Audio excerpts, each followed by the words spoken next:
এই কর্মসূচি আপনারা হাতে নিয়েছেন? গত পরশু রাতে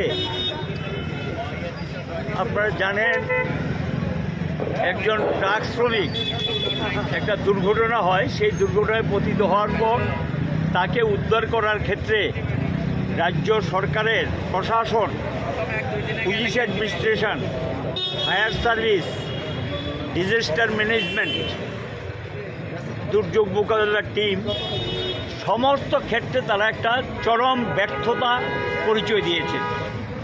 সে নিজে বেঁচে থাকার জন্য আর্তনাদ করলো, 5 থেকে 6 ঘন্টা যাবৎ সে আর্তনাদ করে তাকে রক্ষা করার জন্য।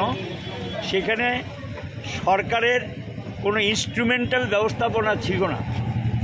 এটা একটা প্রকাশ্য জাতীয় সড়কের উপর ঘটনা, এমন না যে গোটা এলাকাটা, সেখানে মানুষ বেরিয়ে আসে, শত শত মানুষের সামনে সে মৃত্যুর কোলে ঢলে পড়ে। সরকার ডিজাস্টার ম্যানেজমেন্টের নামে প্রচুর টাকা খরচ করছেন, বিজ্ঞাপন, ঢাউস বিজ্ঞাপন, এবং মাঝে মধ্যে মহড়া দেয়। ঠিক আছে, এটা দিতে পারেন, মহড়া দেওয়া ভালো, প্রস্তুতি থাকা ভালো, কিন্তু একটা ঘটনা ঘটার পর একটা দুর্ঘটনা পতিত একটা ড্রাইভারকে উদ্ধার করতে পারে না, এর চেয়ে চরম ব্যর্থতা তার কিছু আছে কিনা জানা নাই। এখানে কোনো দায়িত্বশীল সরকার আছে কিনা এটাও আমরা বুঝতে পারছি না। যারা বলছে যে এই বড় ধরনের দুর্ঘটনা যদি রাজ্যে হয় তাহলে কী করে মানুষকে রক্ষা করবে? এই যে বিভিন্ন রাজ্যে বড় বড় দুর্ঘটনা হয়, ট্রেন দুর্ঘটনা হয়, গাড়ি দুর্ঘটনা হয়, বড় বড় দুর্ঘটনা বা প্রাকৃতিক দুর্যোগ হয়, কোনো ক্ষেত্রেই তো সেখানে দেখা যাচ্ছে একটা ভালো ভূমিকা নিতে পারছে না। আর এই জায়গায় দেখা গেল একটা ড্রাইভারকে রক্ষা করতে পারলেন না। আচ্ছা, এটা তো মেনে নেওয়া যায় না। যারা অন্যান্য ক্ষেত্রে মানুষকে পিটানোর জন্য, ঘরে ঢুকিয়ে দেওয়ার জন্য, গণ আন্দোলন দমানোর জন্য ব্যস্ততা থাকে, এবং যারা সাধারণ মানুষকে রক্ষার দায়িত্ব নিতে পারে না, তাদের উপর তো ভরসা রাখা যায় না। আমরা মনে করি যে ঘটনা ঘটে গেছে তাকে তো আমরা ফিরে পাবো না। আমরা প্রতিবাদ করছি যে এই যে দুর্বলতা যারা ধরা পড়েছে এবং যাদের কারণে এই ছেলেটা মৃত্যু হয়েছে, অল্প বয়সে একটা তরতাজা যুবকের মৃত্যু হয়েছে ড্রাইভার, এবং এর দায়িত্ব সরকারকে নিতে হবে, এবং যারা এটার সঙ্গে যুক্ত তাদেরকে চিহ্নিত করতে হবে, তাদের বিরুদ্ধে ব্যবস্থা নিতে হবে। ডিএম পর্যায়ের একজন ম্যাজিস্ট্রিয়াল এনকোয়ারি ব্যবস্থা করতে হবে, এবং চিহ্নিত করে খুব দ্রুততার সঙ্গে তাদের বিরুদ্ধে ব্যবস্থা নিতে হবে। কারণ আমরা দেখেছি, আমাদের অতীত অভিজ্ঞতা ভালো না, অনেক তদন্ত দিয়েছেন, চিহ্নিত হয় না, রিপোর্ট প্রকাশিত হয় না, ব্যবস্থা নেওয়া হয় না।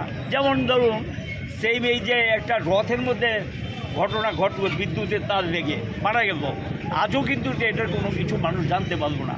তো এখানেও মানুষ আশঙ্কা বোধ করছে। আমরা এর প্রতিবাদী আজকে রাস্তায় বেরিয়েছি যে এটা চলতে পারে না, এবং এটা সাধারণ মানুষও এই বিষয়টা ভালোভাবে গ্রহণ করেনি। এর সঙ্গে আমরা দেখলাম সেদিন আরেকটা ঘটনা। ঠিক আছে, একটা ঘটনা যদি একজন প্যাসেঞ্জারের সঙ্গে আরেকজন প্যাসেঞ্জার উত্তপ্ত ব্যবহার করে, মোটেই সেটা সমর্থনযোগ্য না। বিশ্রামগঞ্জে দেখা গেল গাড়িগুলো ভাঙচুর হলো, এবং পুলিশ এগুলি রক্ষা করার জন্য ব্যবস্থা, থানার নাকের ডগায় কিন্তু ঘটনা, এবং বিশ্রামগঞ্জ মোটর স্ট্যান্ডে ঘটনাটা ঘটলো। এইভাবে দেখা যায় একের পর এক শ্রমিকদের উপর আক্রমণ সংঘটিত হচ্ছে, একের পর এক ঘটনা সংঘটিত হচ্ছে, কোনো ব্যবস্থা তারা নিতে সক্ষম হচ্ছেন না। কাজে পরিবহন শ্রমিকরা নানা দিক থেকে তাদের পেশা আক্রান্ত, এবং তার সঙ্গে তাদের দৈনন্দিন রাস্তাঘাটে চলাফেরার ক্ষেত্রে কোনো নিরাপত্তা নেই। সবটা মিলিয়েই আজকে এই প্রতিবাদ মিছিল আমরা করছি, এবং তার সঙ্গে ওই পরিবারটার একটা দায়িত্ব সরকারকে বহন করতে হবে। কারণ সরকারি অবহেলার জন্যই তার মৃত্যু ঘটেছে, কাজে তাকে রক্ষা করতে সরকার ব্যর্থ হয়েছেন, এবং এই পরিবারের সম্পূর্ণ দায়িত্ব সরকারকে গ্রহণ করতে হবে। আমরা এই দাবিগুলো নিয়ে আজকে প্রিন্সিপাল সেক্রেটারি রাজস্ব সচিবের কাছে অনুদান 4 DM পাঠিয়ে দেওয়া হবে।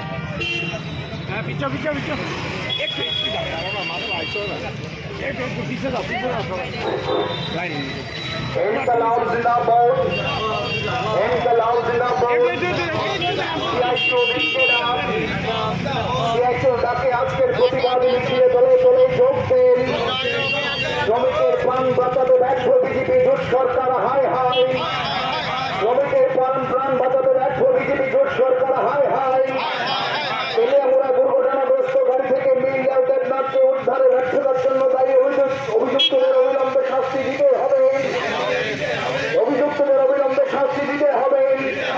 দুর্ঘটনাগ্রস্ত গাড়ি থেকে মিল আউটের নামকে উদ্ধারে ব্যর্থতার জন্য দায়ী অভিযুক্তদের চিহ্নিত করে যথাযথ শাস্তির ব্যবস্থা